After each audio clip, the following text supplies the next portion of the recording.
À Alain Dufour pour le groupe Union centriste.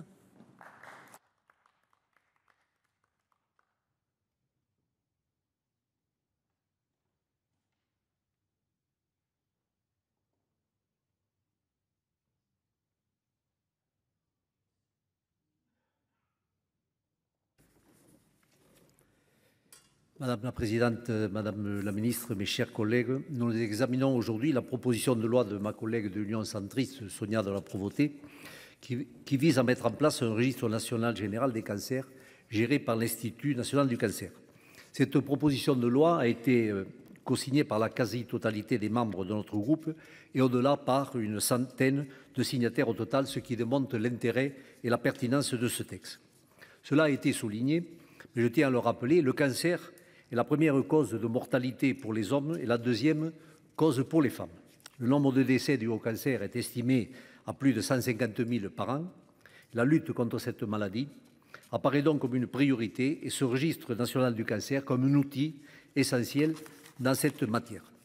La création de ce registre national fait consensus sur son utilité et sa pertinence, mais quelques réserves ont été émises quant à son coût financier par l'Institut national du cancer, qui sera chargé de sa gestion. Or, il nous semble que le coût généré représentera sur le long terme une économie d'échelle à un investissement pour la recherche et la prévention. L'Académie de médecine préconise de garantir la pérennité de son financement en optimisant l'utilisation des finances publiques et en mobilisant des fonds dédiés au programme national du numérique en santé. Madame la Ministre, quelles mesures entendez-vous prendre sur le sujet ? Pouviez-vous rassurer l'INCa en garantissant que si cette proposition de loi devenait loi, alors qu'une augmentation de ces crédits serait prévue en PLF? Selon le panorama des cancers en France de l'INCa, la prise en charge actuelle des cancers s'élève en 2020 à 5,9 milliards d'euros de dépenses hospitalières liées au diagnostic, au traitement ou au suivi des personnes malades.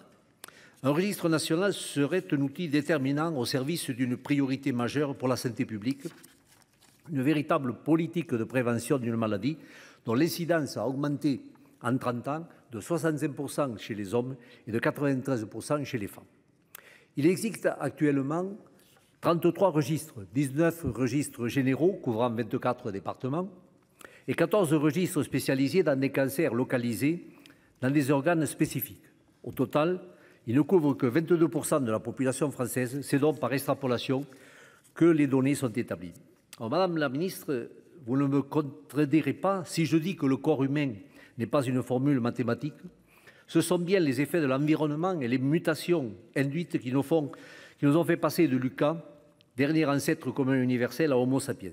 En matière de santé, chaque individu possède des spécificités et nos territoires nous exposent de manière différente. La recherche en santé ne peut donc pas se satisfaire de l'extrapolation et de l'intelligence artificielle. D'ailleurs, notre rapporteur, que je salue, a souligné la sous-exploitation du potentiel des registres, dont le panorama fourni par leurs données est une estimation et non une cartographie précise, la population couverte présentant de plus quelques biais et lacunes. Élargir la couverture du territoire est donc une nécessité et la création d'un registre général au niveau national y contribuerait ainsi. Cette proposition de loi répond donc à une forte demande établie par de nombreuses institutions depuis plusieurs années. Ainsi, les commissions d'enquête sénatoriales sur les risques industriels et sur la pollution des sols en 2020 ont formulé des conclusions dans ce sens. L'IGAS a souligné en 2020 que des données à échelle géographique plus fines sont nécessaires, particulièrement lors de repérage de clusters à des fins de recherche et de santé publique. L'Académie de médecine, dans son rapport de 2021, appelle à la création d'un registre national des cancers afin de collecter des données épidémiologiques et assurer progressivement un enregistrement national des cancers géographiquement représentatifs. Ce registre national souhaite, sur la base des registres existants, centraliser les données et recenser les cas de cancer de façon exhaustive sur l'ensemble du territoire national et à constituer un outil de veille sanitaire et d'alerte épidémiologique. L'INCa en serait l'hébergeur et le gestionnaire administratif et le réseau Francip des registres des cancers pourrait alors assumer les aspects techniques et scientifiques et l'évaluation des données et leur analyse. Cette initiative s'inscrit dans un mouvement européen de création et d'harmonisation des registres des cancers dont la couverture de l'ensemble de la population est déjà disponible dans 22 pays européens. Ainsi, le retard serait comblé dans notre pays à l'heure actuelle.